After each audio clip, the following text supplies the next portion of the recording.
or you can call a man named Carl Knox, who rescues only cats, only during days, at this number, 639-1021. Both have rescued hundreds of animals and are very willing to help. They can. That's it for now. We'll be back at 6. See you then. Good night.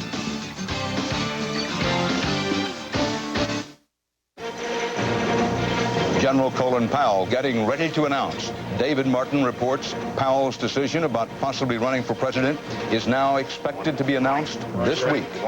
After the Rabin assassination, his widow tells Bob Simon the gunman is not the only one to blame. And Dr. Bob Arnott on American doctors following the trail of a mystery killer. This is the CBS Evening News with Dan Rather.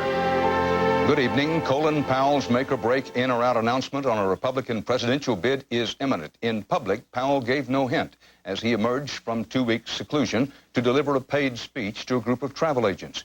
In private, CBS News correspondent David Martin has been working his sources and has the latest. The wait for Colin Powell to make up his mind is just about over. He expects to announce this week whether he will seek the 1996 Republican presidential nomination. Political pros say if he's going to run, he can't wait any longer because he will need to line up millions of dollars by Thanksgiving. If he were to decide within the next few days, I think he would have a very, very good chance of raising that money. He goes much beyond the next week. I think there might be some difficulty. Hello, Joe. After consulting with friends and prominent Republicans, including party chairman Haley Barbour, Powell has concluded that if he enters the primaries, he could win the nomination. He would, for instance, have no trouble qualifying for all but one of the primaries. It won't be difficult for Colin Powell to be on the ballot at all, with the probable exception of New York State. Powell had been holding people promoting his candidacy at arm's length. No longer. So he is encouraging your efforts? He certainly is at this point, yes. I would say his role was passive toward it during the period of non-candidacy. But now it's active. Now it's active. Charles Kelly, chairman of Citizens for Colin Powell, has gone so far as to reserve an auditorium at Powell's alma mater, City College of New York, for the campaign kickoff Thanksgiving week. Our task is to present him an organization that can be activated at the push of his button, at his command. The money and organization may be there, but for Powell, it will come down to how badly he wants it and whether his family can stand the strain. Some people who have met with him recently have come away convinced he intends to run. But those who know him best are not so sure. David Martin, CBS News, Washington. For his part, Republican presidential hopeful Senator Bob Dole plans a headline grabber of his own tomorrow, the expected endorsement by New Hampshire Governor Steve Merrill in the nation's first primary state. Israel tonight is deep into agonizing reflection over the assassination of Prime Minister Yitzhak Rabin. Israeli TV reports top officials of the Secret Service will probably be fired for not preventing a gunman from shooting Rabin at point-blank range. And the right-wing opposition is being blamed for the atmosphere, the political environment that led to the killing. Rabin's widow spoke today with CBS News correspondent Bob Simon. And we were on our way to a party. And then I hear 3 bullets, and I see him lying on the ground. My husband, there he is on the ground. The widow, Leah Rabin, tonight accused Benjamin Netanyahu and other leaders of the right-wing Likud party of creating an environment of hatred in Israel, which encouraged the murder of her husband. She pointed to a Likud rally last month, where people shouted death to Rabin and burned him in effigy. Netanyahu was there, she said, and did not stop. There was a climate, a political climate, that enabled a guy like that to feel very comfortable, to do this, to make this as his target. This was his target, to kill the prime minister. After Leah Rabin grieved for her husband at the Knesset on Sunday, she asked mourners outside her Tel Aviv home, where were you when they were calling Rabin a murderer? I know that he was often worried and a little bit angry. Why is the silent majority not heard? Where are they? Where are the signs? Where are the voices? That silent majority spoke out this week with their outrage, their grief, their loneliness.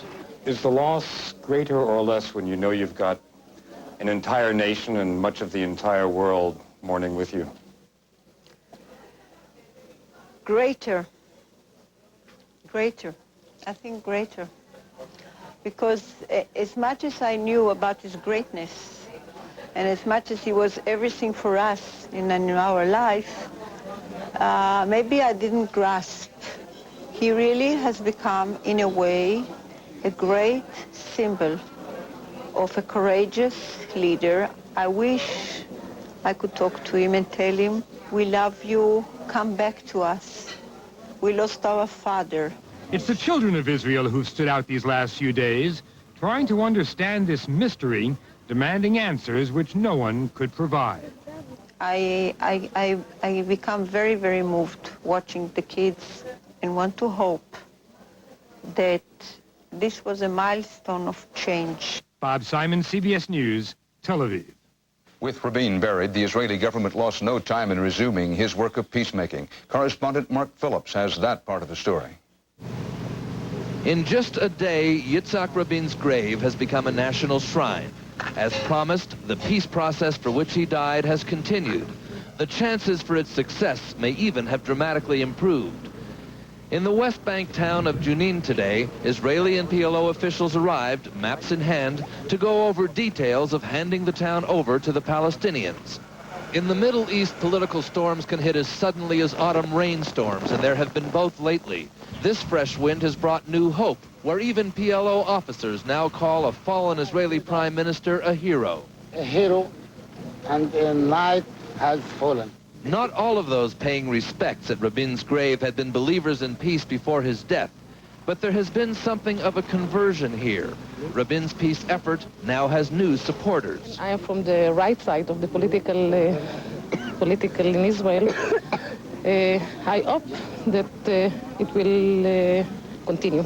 And many trace their revelation to yesterday's funeral and the apparent sincerity of the Arab leadership that came to mourn. The fact that you had King Hussein, the presence of Hosni Mubarak, people from other Arab countries. This has convinced me that we can take the chance, and peace, there is no other alternative. It's too early to say whether the emotion of the moment can be turned into a more enduring political force. But Yitzhak Rabin has already been called a martyr to peace, and indeed his death may have contributed as much to the cause as his life. Mark Phillips, CBS News, Jerusalem. Still ahead on tonight's CBS Evening News, police protection and a day in Japanese court for 3 American servicemen charged with raping a young girl. And why there could soon be more skis in the skies over Aspen, Colorado.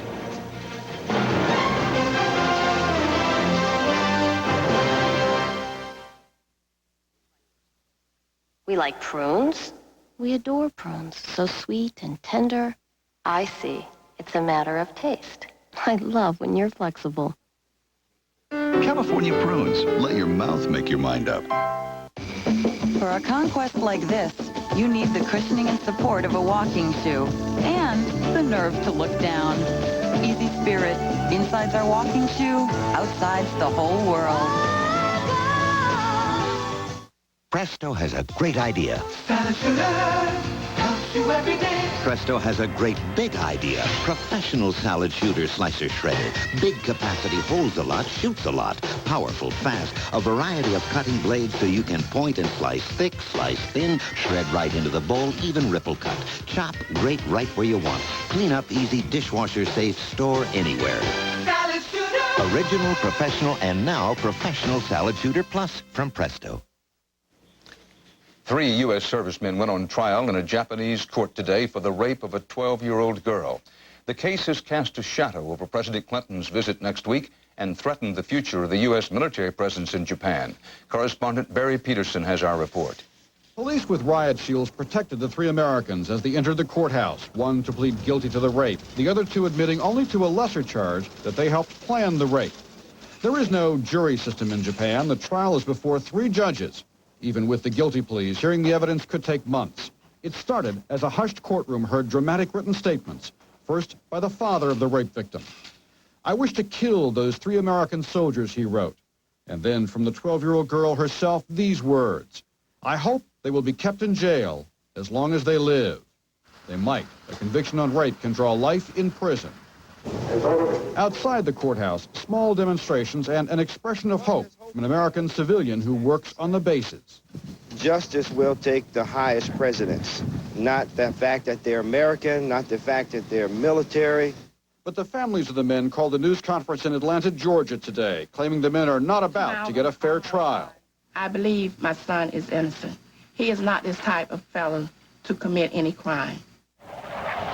Because of long-standing anger over the bases, now at a boiling point after the rape, the Americans say they'll consider moving bases elsewhere in Japan, but not reducing troop levels within the country.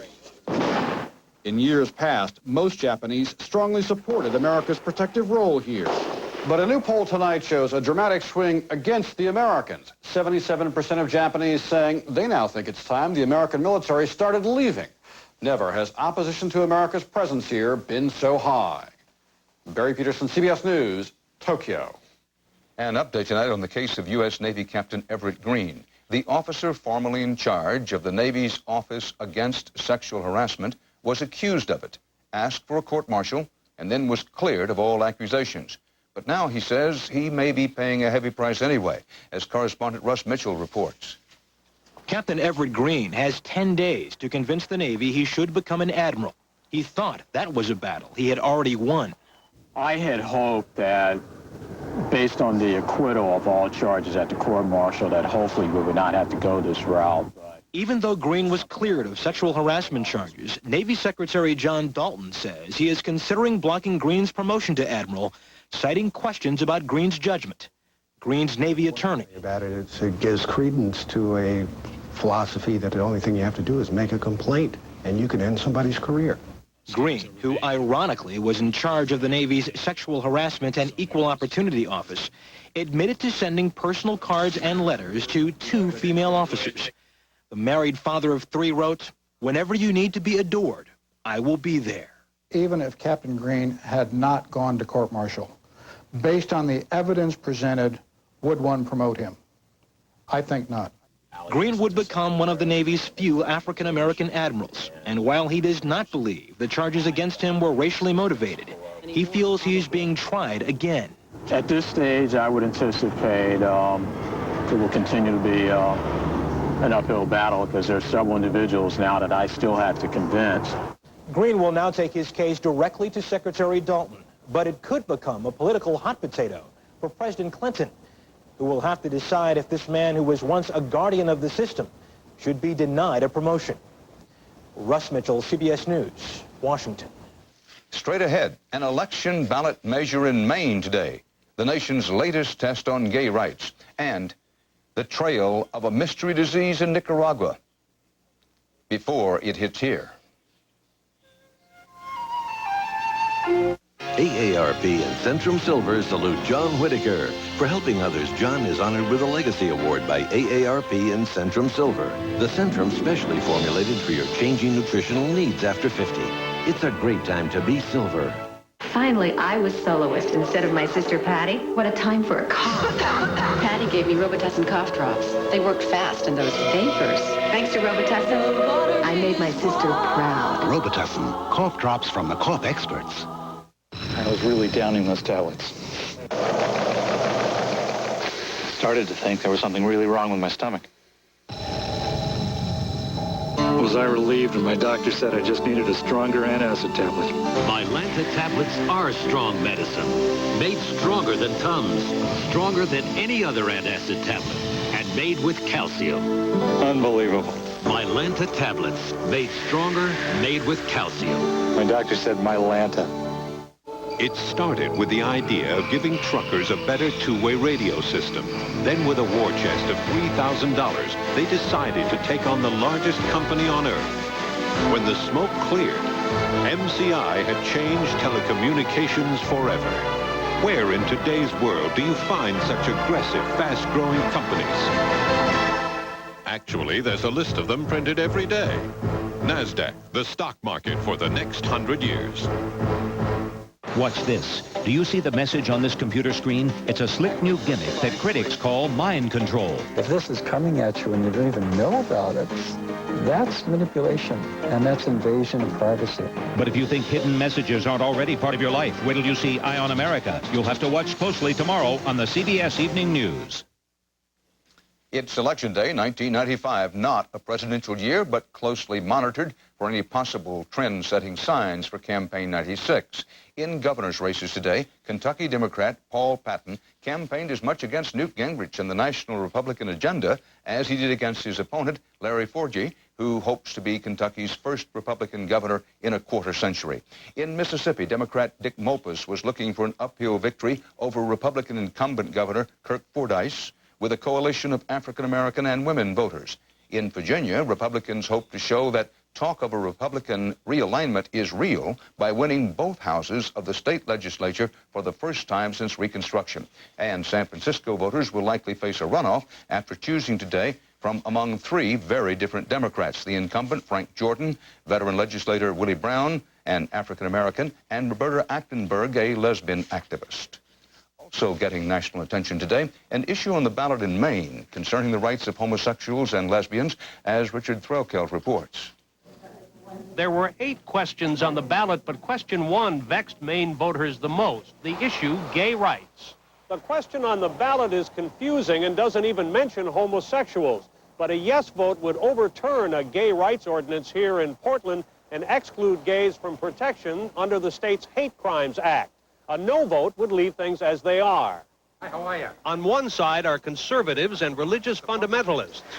If we don't limit special rights for homosexuals now, you may lose the right to control what your kids are being taught. I'm chairman of the coalition. Paul Medore ran the Yes on One campaign out of his living room in Lewiston. You don't want gay rights to get a foot in the door in Maine. That's the nose and that's the camel's nose in the tent. Absolutely. The opposition includes virtually the entire political and business establishment. It's got thousands of volunteers and has raised more than $1 million. It's just not Maine. I mean, it's not Maine to get at a population through fear. Not only that, Maine's scenery attracts almost $3 billion in tourist money every year. And if question 1 passes, Governor Angus King, for one, is worried that tourists will stop coming. If question 1 passes, it will make my job a lot harder. Imagine the next day's headlines across the country. Maine legalizes discrimination. We are Over the weekend, those opposed to question 1 and those who are for it both preached from the pulpits of Maine's churches. Today, Maine's voters tested their tolerance. A close vote's anticipated. Richard Threlkeld, CBS News, Portland, Maine. Still to come on the CBS Evening News, an Election Day battle over crowd control in the wide open spaces.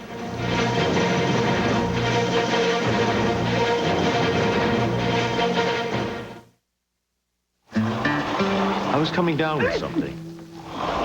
It felt like a cold, but it could have been my allergies. So I called my doctor. He recommended Dimetap Extend tabs. He said a recent study showed its antihistamine is more effective than a leading prescription.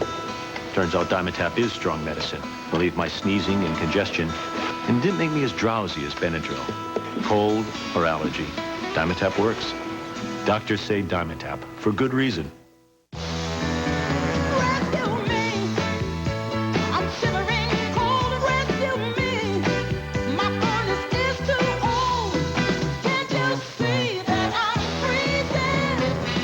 Call a day and night dealer to the rescue and get day and nights plus 90i, the most totally efficient gas furnace. It can lower heating bills up to 40%. Call day and night to the rescue. 1-800-HOT-SAVE. If heartburn shows up when you lie down, it may not be just heartburn. It may be something different. Doctors call it acid reflux, and you need something different. You need regular Gaviscon. Only Gaviscon forms a protective barrier that helps keep stomach acid down, where it belongs. Mylanta can't, Pepcid AC can't. Gaviscon is the only medicine you can buy without a prescription that can. So to help stop reflux pain from acting up when you lie down, get Gaviscon. It's different from here all the way to here. Breyers has created a spectacular dessert called Viennetta. But this delicious premium ice cream with its crispy chocolatey layers could cause one small problem. Viennetta from Breyers. One slice is never enough. Nobody does it like you. The new Hoover Dirt Finder electronically senses deep down embedded dirt. You know it's clean Nobody when the light turns green. does it like you. Do you see a message on this computer? It's a slick new gimmick that critics call mind control. Is it? Find out on Eye on America. But you'll have to watch closely tomorrow. For the second night in a row, a Food and Drug Administration advisory panel has voted to recommend FDA approval for another new AIDS treatment.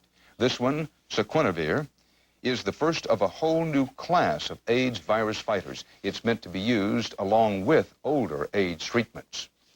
A mystery killer is on the loose in Nicaragua. It's an illness, and it's spreading rapidly. Doctors in the Central American nation have been helpless to deal with the disease, so they've called in experts from the United States, specialists in solving medical mysteries. CBS News health correspondent Dr. Bob Arnott reports from Nicaragua.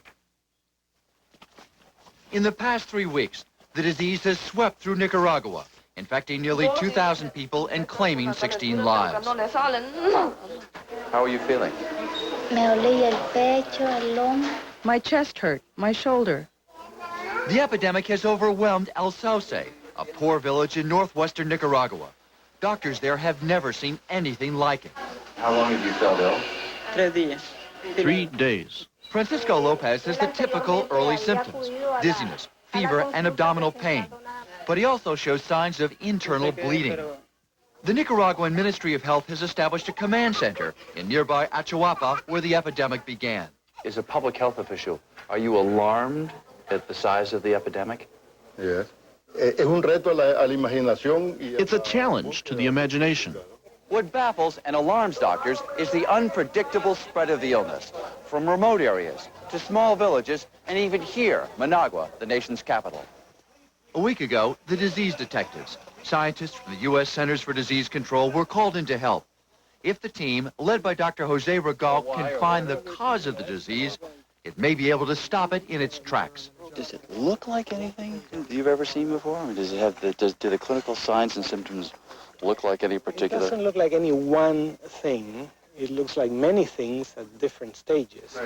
Back at its headquarters, the CDC reviews the evidence collected so far. There's a cluster up here. The daughter who died came down here.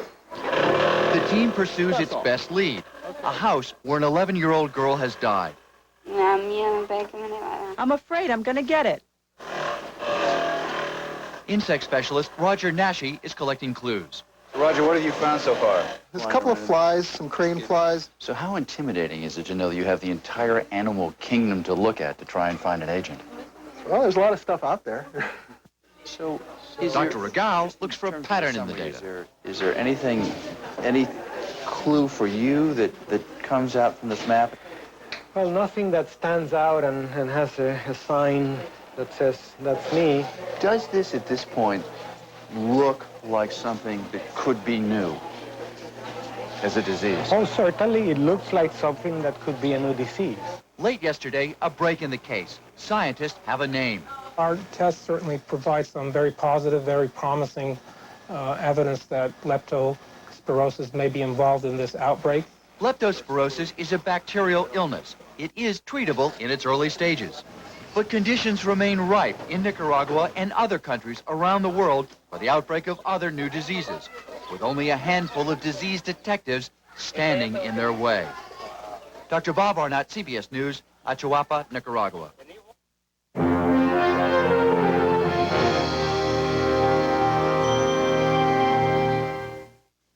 Let me guess. One side of you craves easy chair comfort, while the other side itches for performance, right?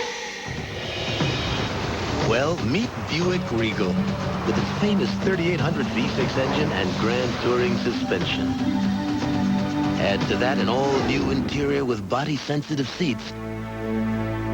And finally, there's a car for the two of you. Buick Regal. Monday, I soak my dentures.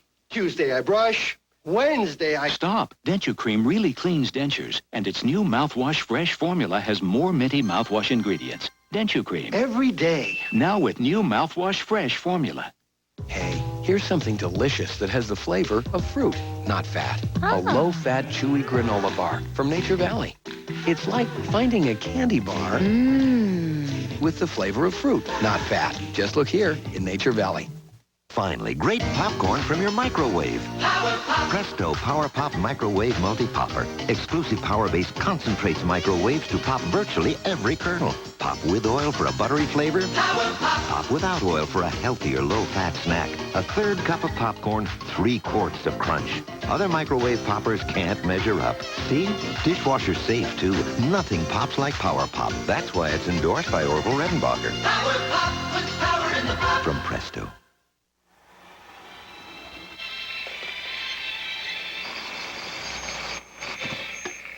If you've been drinking Ensure, there's a little something you should know. Sustacal has more protein, less fat, and about twice as much calcium. No, Sustacal can't add years to your life, but it might help add life to your years.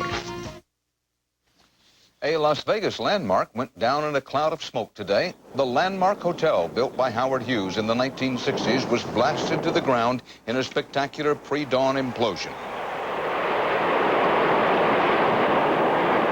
The bankrupt Las Vegas Hotel had closed in 1990.